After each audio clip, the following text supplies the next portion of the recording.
ও বন্ধু, তুমি নদীর ধারে এসে কি করছো গো? এই যে এই নদী থেকে আমি কিছু মাছ ধরলাম। তো তুমি যখন এসেছো ভালোই হয়েছে। এই মাছগুলো তুমি একটু দেখো, আর আমি এই নদীর জলে স্নান করে নিই। ঠিক আছে? ঠিক আছে বন্ধু, তুমি কোনো চিন্তা করো না। তুমি আমাকে যে দায়িত্বটা দিয়েছো সেটা আমি খুব সুন্দরভাবে পালন করব। তুমি নিশ্চিন্তে আমার কাছে তোমার এই মাছগুলো রেখে যেতে পারো।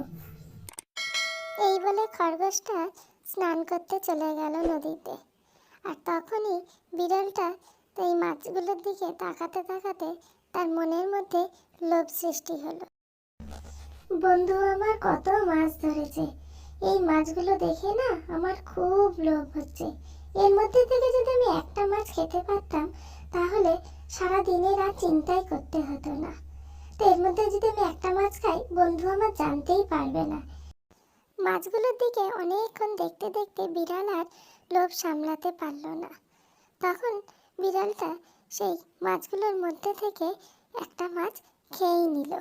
খেতে গিয়ে মাছটা খুব ভালো লাগলো বলে এরকমভাবে বিড়ালটা বেশ কয়েকটা মাছ খেয়ে নিল। খাওয়ার পরে তখন বন্ধুকে দেখতে পেয়ে তার মনে হলো যে বন্ধুকে যে কথা দিয়েছে সেটা সে রাখতে পারেনি। আর তখনই সে ওইখানে বাদবাকি মাছগুলো রেখে দিয়ে সেইখান থেকে পালিয়ে গেল।